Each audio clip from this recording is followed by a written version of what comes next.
नरेंद्र मोदी वाराणसी पहुंचे, लेकिन उनके पहुंचने से पहले वाराणसी में पीएम के विरोध की तैयारी शुरू हो गई। एक बात तो पहले से ही कही जा रही है कि नरेंद्र मोदी की लोकप्रियता अब तेजी से नीचे गिरी है। वोट चोरी को लेकर जिस तरह से कांग्रेस ने चुनाव आयोग और मोदी सरकार को घेर लिया है, उससे बचने की तमाम कोशिशें अब बीजेपी की तरफ से की जा रही है और इसके लिए अपनी शक्तियों का इस्तेमाल भी बीजेपी सरकार कर रही है।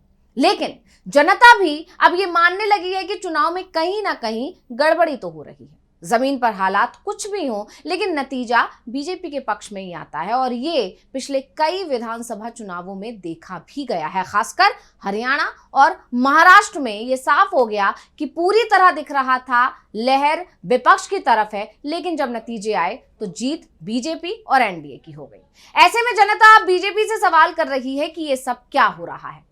पीएम वाराणसी में थे और वोट चोरी को लेकर पीएम के दौरे से पहले ही आंदोलन की तैयारी शुरू हो गई, लेकिन पुलिस ने पीएम के वाराणसी पहुंचने से पहले ही तमाम लोगों को नजरबंद कर दिया। इसके बाद सवाल उठ रहे हैं कि क्या पीएम मोदी विपक्ष के विरोध प्रदर्शन से डर गए? क्या विपक्ष की आवाज दबाने के लिए अब ये पैंतरा अपनाएगी सरकार? क्या विपक्ष की ताकत के आगे मोदी सरकार कमजोर पड़ रही है? क्योंकि जिन लोगों को हिरासत में लिया गया या नजरबंद किया गया, उनमें उत्तर प्रदेश कांग्रेस कमेटी के अध्यक्ष अजय राय भी शामिल हैं और इसके अलावा कांग्रेस और समाजवादी पार्टी के करीब 200 नेताओं को हाउस अरेस्ट कर लिया गया, जिसके बाद से मोदी सरकार और यूपी की योगी सरकार सवालों में है। कहा जा रहा है कि वोटर अधिकार यात्रा ने बीजेपी की इस कदर बेचैनी बढ़ा दी है कि अब सरकार अपनी पावर का इस्तेमाल कर रही है विपक्ष की आवाज को दबाने के लिए। तो आखिर कैसे पीएम के दौरे से पहले यूपी पुलिस के एक्शन ने योगी सरकार पर ही उठा दिए सवाल, इसी पर हम अपनी इस स्पेशल रिपोर्ट में करने जा रहे हैं बात। नमस्कार, मैं हूं अंशिता। राहुल गांधी के वोट चोरी अभियान ने बीजेपी की नींद पहले से ही उड़ा रखी है। ऊपर से राहुल गांधी ने जब से ये कहा है कि वो जल्द ही हाइड्रोजन बम फोड़ने वाले हैं, यानी महादेवपुरा सीट को लेकर जो खुलासा उन्होंने किया था, इस बार उससे बड़ा खुलासा होने वाला है। उसके बाद से तो बीजेपी की बेचैनी और ज्यादा बढ़ गई है और अब एक बार फिर राहुल गांधी ने बता दिया है कि हाइड्रोजन बम जल्द ही फूटने वाला है। तो क्या कुछ बोले हैं राहुल, पहले ये सुनिए। और हम आपको दिखाएंगे, हिंदुस्तान के युवा आप अच्छी तरह सुनिए। सच्चाई है, वोट चोरी करके सरकारें बन रही हैं। हम गारंटी करके आपको प्रूफ देने वाले हैं। धन्यवाद सर, आपकी बैठक में क्या रहा? जो बीजेपी के लोग एजिटेट हो रहे हैं, मैं उनसे कहना चाहता हूं, आप एजिटेट नहीं होइए, क्योंकि हाइड्रोजन बम जब आएगा सारा का सारा साफ हो जाएगा। बिहार में वोटर अधिकार यात्रा के समापन के दिन से राहुल गांधी बार बार हाइड्रोजन बम का जिक्र कर रहे हैं और अब एक बार फिर रायबरेली में उन्होंने इसी बात को दोहरा दिया। तो वहीं दूसरी तरफ यूपी कांग्रेस के अध्यक्ष अजय राय ने संकेतों में बता दिया कि ये बम वाराणसी में फूटेगा, इसलिए पीएम मोदी के दौरे से पहले कांग्रेस ने उन्हें घेरने की पूरी तैयारी कर ली। तो वहीं प्रधानमंत्री नरेंद्र मोदी के वाराणसी दौरे से पहले ही यूपी पुलिस पूरी तरह से अलर्ट हो गई, या कहें कि उसे अलर्ट कर दिया गया। विपक्ष के नेताओं की आवाज दबाने के लिए उन्हें हाउस अरेस्ट करने में लग गई, यहां तक कि यूपी कांग्रेस अध्यक्ष अजय राय को भी नजरबंद कर लिया। इसके साथ ही कई अन्य कांग्रेस और सपा नेताओं को हाउस अरेस्ट कर लिया गया, जिसका वीडियो भी अजय राय ने अपने सोशल मीडिया पर साझा किया कि कैसे देर रात पुलिस उनको हाउस अरेस्ट करने के लिए पहुंच गई थी। पहले वीडियो देखिए जो अजय राय ने अपने सोशल मीडिया पर साझा किया है। लिख दीजिए, किसी से आ रहे हैं यहाँ आज से पहले कैसे हम तो मना कर रहे थे, हम भी ऐसे आने का समय नहीं है ना, हम तो यही है, ये कोई आने का समय नहीं है, गलत समय है। आप लिख दीजिए, कुछ नहीं है, क्षमा करिए। 15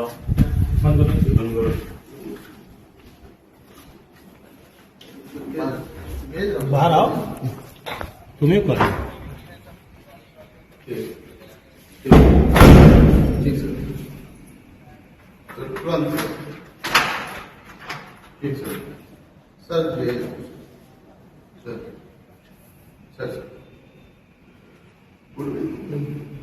देर रात पुलिस होटल पहुंची, सो रहे अजय राय के कमरे में घुस गई। कांग्रेस नेता ने इसका विरोध जताया। उन्होंने ये भी कहा कि ये आने का समय नहीं है। इस पर पुलिस ने उन्हें होटल में ही रुकने को कहा और काशी जाने से मना कर दिया। इस वीडियो को खुद अजय राय ने साझा किया और इसके साथ ही उन्होंने लिखा भी कि पुलिस भेजकर हमें रोकना, कार्यकर्ताओं की आवाज दबाना, ये लड़ाई को रोक नहीं पाएगा, ये वोट चोरों को बचा नहीं पाएगा। कांग्रेस का हर बब्बर शेर कार्यकर्ता गली गली गांव गांव से विरोध करेगा और आवाज देगा, मोदी वोट चोरी बंद करो। ऐसे में अजय राय को हाउस अरेस्ट करने के बाद या कांग्रेस और समाजवादी पार्टी के नेताओं को हाउस अरेस्ट करने के बाद यह मामला तूल पकड़ रहा है। दरअसल राहुल गांधी के नेतृत्व में इंडिया गठबंधन जिस तरह सड़क पर उतरकर वोट चोरी का मुद्दा उठा रहा है, उसने बीजेपी सरकार की टेंशन बढ़ा दी है। खासकर 7 अगस्त को जब राहुल ने सबूतों के साथ कर्नाटक की महादेवपुरा सीट पर हुई 1 लाख से ज्यादा वोटों की चोरी का खुलासा किया था, तब से तो बीजेपी ही नहीं बल्कि खुद चुनाव आयोग भी डरा हुआ है। खासकर जब से राहुल गांधी ने हाइड्रोजन बम फोड़ने का ऐलान किया और निशाना इस बार पीएम मोदी को बनाया, उन पर साधा, तो उसके बाद से तो बीजेपी और ज्यादा डरी हुई है। या सिर्फ बीजेपी ही नहीं, बीजेपी आला कमान भी डरे हुए हैं, खुद पीएम मोदी डरे हुए हैं कि कहीं अगला खुलासा वाराणसी को लेकर ही तो नहीं होने वाला है, क्योंकि लोकसभा चुनाव में वाराणसी से पीएम मोदी की जीत शुरुआत से ही सवालों में है। कांग्रेस आरोप लगाती है कि पीएम मोदी धांधली से चुनाव जीते हैं। ऐसे में जब राहुल ने वोटर अधिकार यात्रा के समापन में बड़ा ऐलान किया तो बीजेपी की नींद उड़ी हुई है। यही वजह है कि राहुल जब रायबरेली पहुंचे तो योगी के मंत्री ने सड़क पर उतरकर उनका विरोध किया था। देखिए किस तरह दिनेश प्रताप सिंह ने राहुल गांधी की यात्रा को रोकने की कोशिश की थी।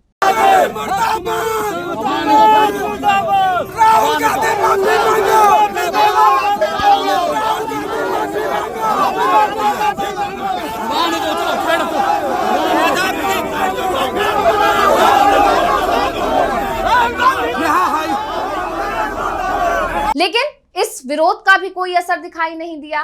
राहुल गांधी ने अपनी यात्रा को जारी रखा और जमकर चुनाव आयोग और बीजेपी पर निशाना साधा, जिससे विपक्ष का उत्साह बढ़ा और विपक्ष ने ऐलान किया कि जब पीएम मोदी वाराणसी आएंगे तो पूरा विपक्ष एकजुट होकर फिर उनका विरोध करेगा। वोट चोर गद्दी छोड़ के नारे एक बार फिर गूंजेंगे और इसीलिए विपक्ष की आवाज को दबाने के लिए नेताओं को नजरबंद किया गया, जिसके कई वीडियो और तस्वीरें सोशल मीडिया पर तैर रही हैं।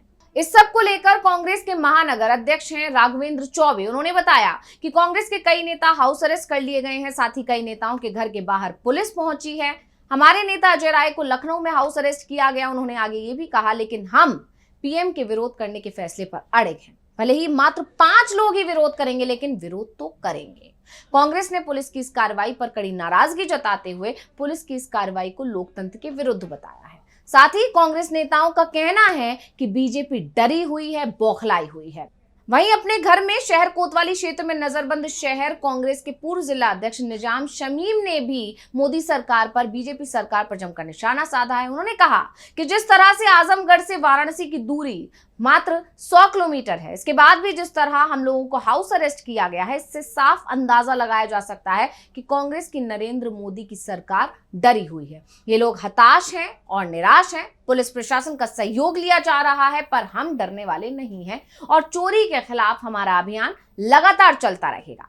इसके साथ हम कांग्रेसी और चोरी के खिलाफ लगातार अपने अभियान को और अधिक मजबूत करेंगे। यानी विपक्ष ने ऐलान कर दिया है कि कुछ भी हो जाए विरोध तो नहीं रुकेगा, जिससे बीजेपी इतनी ज्यादा परेशान हो गई कि पुलिस को तुरंत आदेश दिया गया कि जल्दी से जल्दी विपक्ष के सभी नेताओं को नजरबंद किया जाए, ताकि विपक्ष के नेता पीएम मोदी के वाराणसी होने के दौरान किसी तरह का कोई विरोध प्रदर्शन ना कर सकें। और पुलिस पर इतना प्रेशर बनाया गया कि पुलिस ने जल्दबाजी में ऐसा एक्शन लिया जिसने सभी को हैरान कर दिया, क्योंकि पुलिस सीधा पहुंच गई बीजेपी नेताओं के यहाँ ही और बीजेपी के कई नेताओं को हाउस अरेस्ट कर लिया। इसके बाद जानकारी सामने आई कि ये वो नेता हैं जिनका नाम विपक्ष के सांसदों से मिलता है। यानी पुलिस के पास इतना भी समय नहीं था कि वो सही से तहकीकात कर सके। बता दें कि बीजेपी के नेता हैं ओम प्रकाश सिंह, उन्हें पुलिस ने नजरबंद कर लिया। हालांकि बाद में जब पुलिस को इस बात की जानकारी हुई कि वो विपक्ष के नहीं बल्कि बीजेपी के ही नेता हैं, तो उन्हें छोड़ दिया गया। दरअसल पुलिस ने उन्हें सपा के ओम प्रकाश सिंह समझ लिया था और खास बात यह है कि बीजेपी के ओम प्रकाश सिंह और सपा के ओम प्रकाश सिंह दोनों ही चंदौली के रहने वाले हैं, इसीलिए पुलिस से ये गलती हुई और बाद में उस गलती को सुधार लिया गया। लेकिन इस छोटे से वाकया से ये पता चलता है कि किस तरह से सरकार पुलिस पर प्रेशर बना रही है, अपनी पावर का इस्तेमाल कर रही है और विपक्ष की आवाज दबाने की कोशिश कर रही है। लेकिन विपक्ष ने भी बता दिया है कि चाहे कोशिशें कितनी भी हो, वो अपना विरोध प्रदर्शन रोकने वाले नहीं हैं और इसी से, यानी विपक्ष के इसी अड़िग रवैये से या इंडिया गठबंधन की इसी एकजुटता से बीजेपी खेमे में खलबली बढ़ती जा रही है। तो स्पेशल रिपोर्ट आपको कैसी लगी हमें कमेंट करके अपनी राय जरूर दीजिएगा। इसी के साथ मुझे दीजिए इजाजत। देखते रहिए DV लाइव। नमस्कार।